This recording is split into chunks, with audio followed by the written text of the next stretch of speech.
Yeah, beat your addiction, live free. Ralf Friedrichs is who you see. Listen in when you're feeling low. Take back your life, today's show. Beat your addiction, live free.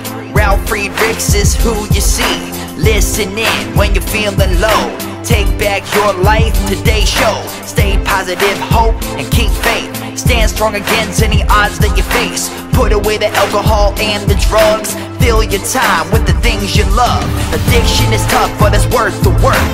Treat your body what it's worth. Spread positivity, inspire all. If we stand together, we will never fall. I help others see the other sides to life. A sober life, letting go of the strife. So give me a call, I can help. 1-844-4405-HELP.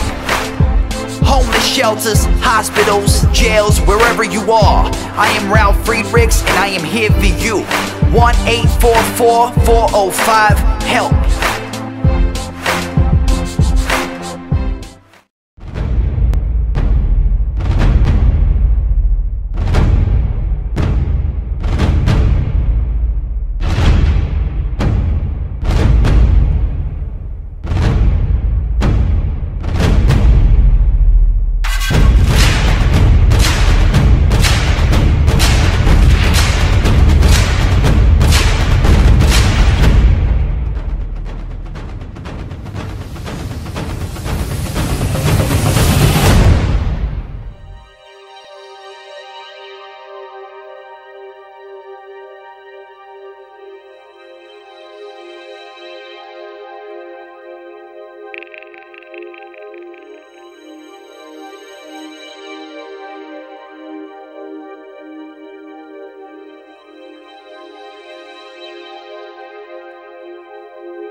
Change your future, starts today.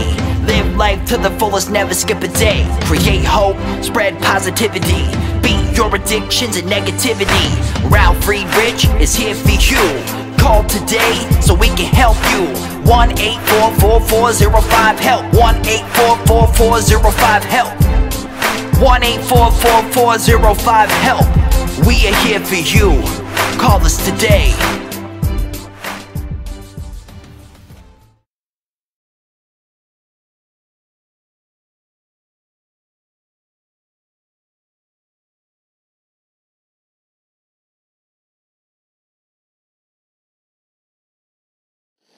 Hello, my name is Ralf Friedrichs. I'm an addiction recovery coach and the host of To Take Your Life Back Today show. As an addiction recovery coach, I want to share this with you, and let me be crystal clear to leave an everlasting impact upon you. Just imagine being buried alive. You're in a coffin, but you know you're not dead. You don't know how to get out of that coffin. You tried lifting the lid. The enormous weight upon the lid prevents you from opening the lid. You try banging on the lid to unsettle the dirt, and maybe somebody will start digging their way down towards you. This is what it's like to find yourself at the lowest point of alcohol and drug addiction. You know you need help, you know you can't do it on your own, but you don't know where to turn. In reality, there are probably people staying by your grave. You just don't know that. You think you're going to die. Usually, though, people don't think about death when they're habitually abusing drugs and alcohol. In order to feed an addiction, you have to be great at repressing the fear of death. I often ask you, my audience, did it ever cross your mind that by abusing alcohol and doing drugs that you have a chance at overdosing, taking away what God gave you, life? And if that isn't selfish enough and against the Bible, what about taking your life away from the people that love and count on you most? Your husband, your wife, your mother, your father, your children, your grandchildren. With this, let me leave one last thought. Don't be about the person I'm reading about in this coffin that waited and waited, banging for someone to hear, but it was too late. Instead, be the person that calls me at 844-405-HELP, and I promise you, I will help you take your life back before your life is gone. People like Larry Geis from the Geis Academy at 516-458-2741. Larry Geis and I always tell folks like you, it doesn't matter where you came from, it doesn't matter where you've been. What matters is that you're here and you're seeking help today. Larry Geis can be found at www.odysseyconsultant.org. Larry will take you from your addiction to your recovery, from depression to happier times, from low self-esteem to higher self-esteem. Larry Geis, over 30 years experience, is standing by the phone, 516-458-2741, 516-458-2741. Larry Geis from the Geis Academy. Don't forget to take off your slippers before you get into bed tonight. Stick them under your bed. In the morning, retrieve them while you're on your knees. Send God a personal email. Speak to God while you're on your knees. Thank God for another beautiful day. Ask God for forgiveness. Ask God for mercy. Ask God to forgive you for your sins. Make it a ritual time each and every day, a ritual time and place in the morning when you get your slippers. When you're done chatting with God on your personal email, put on your slippers and walk with God 24/7. Today we're going to talk about how Alaska is struggling with the alcohol epidemic up in especially the Arctic Circle villages. A group that I just recently saw in the newspaper up in Anchorage, Alaska. They published it, and I believe it was one of the Arctic villages. There was a group of people on the picture, and what they were doing is they were pouring out bottles of alcohol during the Fairbanks Airport Police and Fire Department Drug and Alcohol Interdiction. It was called the Big Pour event, and it was on May 30th. At the Fairbanks International Airport. More than 100, now listen to this, more than 100 gallons of alcohol bound for the Arctic Circle, otherwise known as Bush communities, was seized in the year prior and was disposed into a 55-gallon barrels during this particular event. The numbers aren't quite so striking today. Things have become better, but Alaska's reputation for hard drinking and the problems that come with it remains. The state is among the U.S.'s leaders in per capita alcohol consumption and a bevy of grim statistics, including high rates of violent crime, suicide, and sexual abuse, have ties to the state's struggles with the beer, wine, and booze epidemic. Alaska's alcohol mortality rate is 3 times the national average. 3 times, folks. I think the problem has remained fairly persistent, said Bernie Siegel, who spent 30 years with the University of Alaska Anchorage Center for Alcohol and Addiction Studies. Drinking is part of the last frontier mythology among the segment of this particular population. But since Alaska's early days, that drinking culture has been mirrored by efforts to limit its abuse using approaches both conventional and unorthodox. Prohibited laws were widely used and often ignored. During the era of Russian ownership and territorial government, influential Episcopal priest Hudson Stuck made it a part of church mission in turn of the century Alaska to protect Alaska natives from low-down white men, plying them into booze consumption. Today, housing areas are set aside for residents with chronic alcoholism in hopes of giving them the stability needed to recover. Communities have the option of banning the sale or the possession of alcohol. The state is even sponsoring pregnancy tests in some bar bathrooms as part of an effort to fight fetal alcohol syndrome, otherwise known as FAS. But there's factors that make alcohol issues particularly challenging in Alaska. Many residents are transient, moving between communities or states before their problems can be addressed. The state is vast and, for the most part, sparsely populated. Limited the reach of many alcohol treatment programs and regulations designed to cultural abuse because they have to travel by plane, and planes are quite costly, I must say. I've traveled out there for many years. Alaska, the Fairbanks Daily News Miner plans to spend the next few years exploring the ongoing search for solutions to one of Alaska's most vexing issues and problems. The project will look at what has been tried and what may be working and what lies ahead in the fight against alcohol abuse amongst the natives. A culture of drinking, a steady succession of boom-bust cycles, and male-dominated professions has contributed to impulsive attitudes towards alcohol in the state, said Mary Erlander, Director of Northern Studies at the University of Alaska, Fairbanks. The professions that build the modern Alaska economy, fur trading, gold mining, logging, and fishing and oil, are often linked to men using booze as a remedy to isolation and boredom. Through trade and exploration, those settlers spread alcohol to Alaska Native cultures that have no previous experience with the substance. We have a number of elements of this frontier lifestyle, Erlander said. It's quite masculine. There are elements of risk-taking. For women, especially young women, there's a culture of being able to hold your liquor and drink with the guys and be part of the crowd. But complicated feelings about alcohol always have and still are persistent. Early fur traders and whalers were notorious for exploiting ingenious Alaskans with liquor, which spurred laws that made it illegal to sell alcohol to natives for nearly a century. Through much of the territory history, prohibits against any drinking were enacted, then widely floated. Alaska District Judge James Wickersham diaries filled with mentions of drunken mayhem and struggles to combat alcoholism in the native Alaskan villages.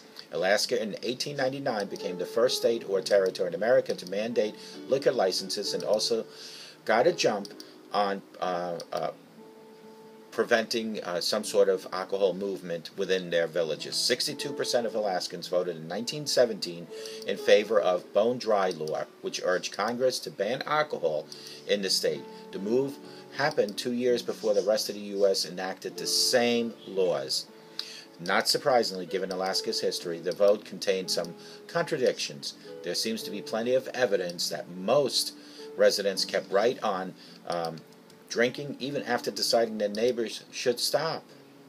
Alaskans did recognize that we had a problem with alcohol, but I suspect that a lot of the people who voted to dry their village didn't intend to stop drinking themselves. It was just to prevent other people, Erlander said. They didn't think that they had a problem with alcohol. They thought others had the problem with alcohol, and that's usually a good sign of alcoholism. These are some alcohol arrests: driving while intoxicated, liquor law violations, aggravated assault, larceny and theft, sexual assault, burglary, auto theft, robbery, homicide, drug laws, prostitution, stolen property. That is an unbelievable vast of different crimes committed, all due to alcoholism. In some respects, Alaska still seems to take the pride in its reputation as the bastion of booze-fueled good times. Even though alcohol abuse is linked to a variety of ills in that state, there is still a mystique surrounding heavy drinking in Alaska that happens. Anyone entering a tourist trap in Alaska coastal communities has encountered a common t-shirt slogan, a small drinking village with a fishing problem. Maybe we're not all that unique compared to some communities across the U.S. and other places, but it really seems like part of our way of being, said Kate Baldwin Johnson, a program officer for the Alaska Mental Health Trust Authority. Some state agency and advocacy groups are exploring whether those attitudes can be changed. The Alaska Mental Health Trust Authority is commissioning a comprehensive survey later this year to gauge public attitudes and knowledge about alcohol. With that particular data in hand, officials hope to be able to use it as a baseline to see whether public perception about alcohol abuse shifts alongside public education campaigns. Baldwin Johnson said that there's a precedent for rapid societal shifts on public health issues, citing declining acceptance of alcohol, tobacco in the past years. A shift also may be beginning in the way of alcohol abuse. Despite obvious troubles of severe alcoholics, public intoxication, homelessness, and crime among them, the issue is usually more nuisance. Many of those who battle booze are professionals who have learned to master their struggles, even as it causes underlying stress in their own lives. Baldwin Johnson said that often people affected by alcohol abuse don't show many outward signs of the problem, but helping them find solutions must be part of a larger picture, intervention efforts for the unseen group of abusers who could be a key toward easing the problems, officials say. The reality is the rest of the iceberg you're not seeing, and that iceberg isn't the majority of the population in Alaska. I personally can tell you that my drinking in the years that I went up there became even more, even though in the villages they say it's dry. If you know people in the village, you have access to alcohol. If you know people in the village, you have access to alcohol, no matter how dry the village is. And of course, everything comes with a price, but if you're an alcoholic, you'll do whatever it takes to get your fix. I hope you enjoyed this segment.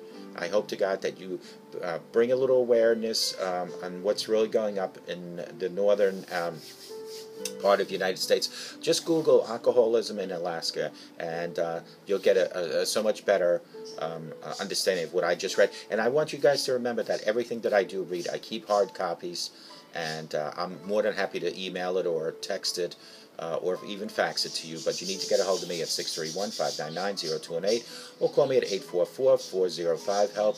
And together, you and I need to put our slippers on and walk with God 24/7. Take care.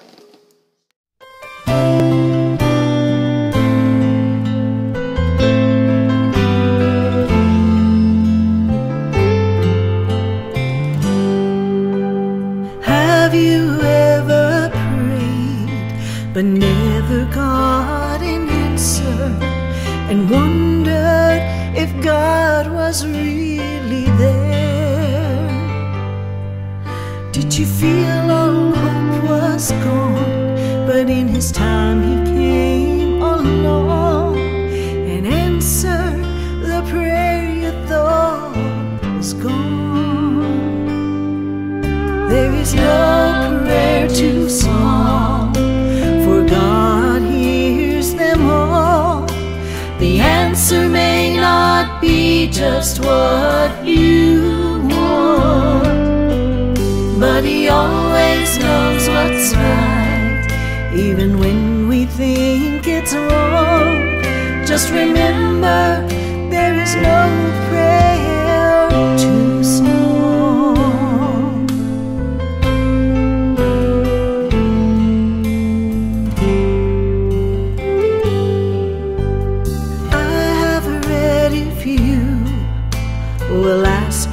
shall receive. No matter what it is, I still believe. There is no prayer too small, and even when we fall, He gives us just exactly what we need. There is no prayer too small, for God hears them all.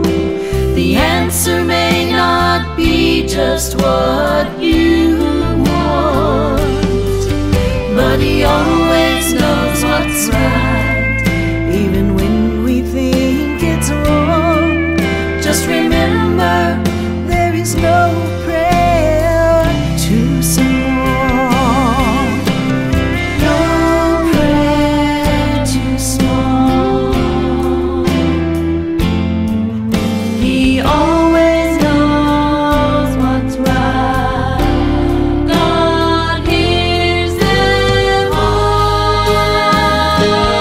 There is no prayer too small.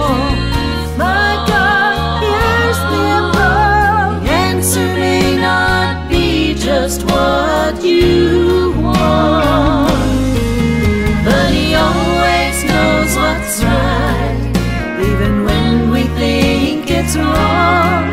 Just remember, there is no prayer too small. No prayer too small.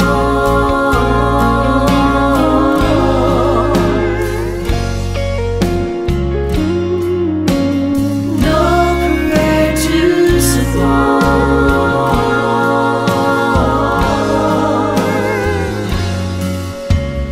God hears them all.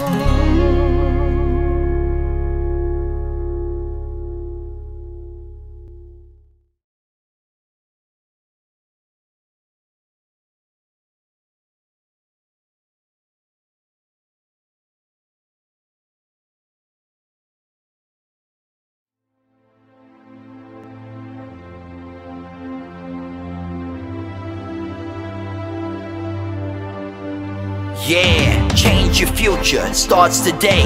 Live life to the fullest, never skip a day. Create hope, spread positivity. Beat your addictions and negativity. Ralf Friedrichs is here for you. Call today so we can help you. 1-844-405-HELP. 1-844-405-HELP. 1-844-405-HELP. We are here for you. Call us today.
Yeah, the show is over, but your life starts today. Taking back your life's the only way. Keep faith, stay positive, push through.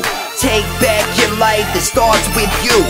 Alcohol and drugs can't control your life. Let go of the negative and the strife. Ralf Friedrichs is the man guiding your way. The show is over, but your life starts today.